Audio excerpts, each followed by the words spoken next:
విఘ్నేశ్వరుడు బాగా ప్రీతి చెందాలి అంటే కొబ్బరికాయని లోపలికి తీసుకెళ్లే కొట్టాలని నియమం లేదు. దేవాలయం మూసేసి ఉన్నప్పటికీ కూడా ఈ దేవాలయం ఎదురుగుండా రహదారి మీద నిలబడి విఘ్నేశ్వరుడికి కొబ్బరికాయ చూపించి నేలకేసి కొట్టేస్తే, దాన్ని పిల్లలు ఏరుకు తినేస్తే కొబ్బరి చెక్కల్ని సాక్షాత్తు విఘ్నేశ్వరుడు తినేసినట్టు. ఇది ఒక్క విఘ్నేశ్వరుడి విషయంలో మాత్రం మినహాయింపు. మిగిలినవి ఎవరివైనా సరే లోపలికి తీసుకెళ్ళి కొట్టాలి. విఘ్నేశ్వరుడికి కూడా లోపలికి తీసుకెళ్ళి కొబ్బరికాయ కొట్టచ్చు. కానీ అంతకన్నా ఎక్కువ ప్రీతి ఆయన ఎప్పుడు చెందుతాడంటే కొబ్బరికాయ కొట్టి ఆ ముక్కలు కానీ రోడ్డు మీద చెల్లాచెదరుగా అయిపోతే పిల్లలు వచ్చి ఆ ముక్కలు ఏరుకు తింటే అది ఒక్క విఘ్నేశ్వరుడికే అన్వయం. రెండు, ఆయన బాగా ప్రీతి చెందాడు అనుకోండి, ఎప్పుడైనా ఎవరో ఒకరిలోకి ప్రవేశించి నాకు కొబ్బరికాయ కొట్టండి అని అడుగుతాడు. కొబ్బరికాయ కొడితే వెంటనే ప్రీతి చెందుతాడు ఆయన. ఎప్పుడైనా ఏదైనా పెద్ద సమస్య వచ్చిందనుకోండి, దానికి విరుగుడు ఏమిటంటే స్వామికి ఒక కొబ్బరికాయ కొట్టడమే.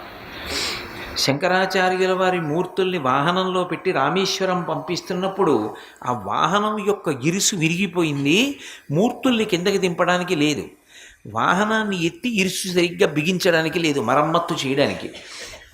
ఎలా అని చంద్రశేఖరేంద్ర సరస్వతి మహాస్వామి వారికి కబురు పంపారు. స్వామివారు అది విని అన్నారు, ఎక్కడ విరిగిపోయింది, ఏ ఊళ్ళో ఆగిపోయింది వాహనం అని అడిగారు. ఈ తిరిగిరుపక్కం అన్న చోట విరిగిపోయింది అన్నారు. ఓ, ఆ ఊళ్ళో విరిగిపోయింది అంటే అక్కడే ఒకప్పుడు పరమశివుడి యొక్క రథం ఇరుసు విరిగిపోయింది. అప్పుడు శివుడి రథానికి విరిగింది. ఇప్పుడు శివుడే శంకరాచార్యుల వారిగా వచ్చాడు, శంకరాచార్యుల వారి మూర్తి వెడుతుంటే మళ్ళీ విరిగింది. 108 కొబ్బరికాయలు నిలబడి కొట్టేయండి, అనుకోకుండా తనంత తాను ఆ ఇరుసు బాగవుతుంది అన్నారు. వెంటనే 108 కొబ్బరికాయలు తెప్పించి ఆ అరుచుపక్కం క్షేత్రంలో విఘ్నేశ్వరుడు యొక్క దేవాలయం ముందు కొట్టారు. కొట్టిన తర్వాత అనుకోకుండా లోపల ఉన్న విగ్రహాలు అలా ఉండగానే ఆ వాహనం యొక్క ఇరుసు బాగు చేయడానికి అవకాశం దొరికింది. అలా బాగు చేశారు. ఇక ఆగలేదు, వాహనం రామేశ్వరం వెళ్ళిపోయింది. ఒక్క విఘ్నేశ్వరుడి విషయంలో మాత్రం కొబ్బరికాయ కొట్టడానికి అంత ప్రధానమైనటువంటి కారణం ఉంటుంది. అందుకే మీరు విఘ్నేశ్వరుడికి పూజ చేసేటప్పుడు ఏది చేశారు ఏది చెయ్యలేదు అన్నదానితో కాదు, బాగా జ్ఞాపకం పెట్టుకోండి. నేను చెప్పే విషయం, మిగిలిన రోజులలో అయితే తప్పకుండా కొబ్బరికాయ కొట్టడం మంచిది. విఘ్నేశ్వర చతుర్థి నాడైతే కొబ్బరికాయ కొట్టడంతో పాటు దోసపండు నైవేద్యం పెట్టాలి. దోసపండు నైవేద్యం పెట్టకుండా విఘ్నేశ్వర చవితి వ్రతకల్పం చేయకూడదు.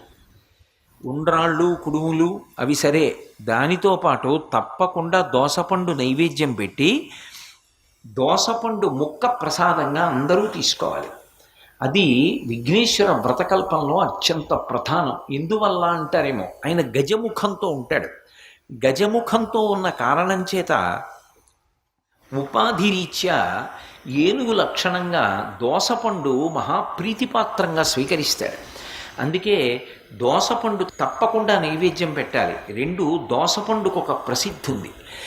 ఎప్పుడైనా సరే ఆయన బ్రహ్మజ్ఞానాన్ని పొందాడు, మోక్షం పొందాలి అని కోరిక ఉంటే దేనితో పోలిక చెప్తారంటే ఒక్క దోసపండుతోటే చెప్తారు, ఇంకా దేనితోటి పోలిక చెప్పరు. సర్వం శ్రీ ఉమామహేశ్వర పరబ్రహ్మార్పణమస్తు. స్వస్తి.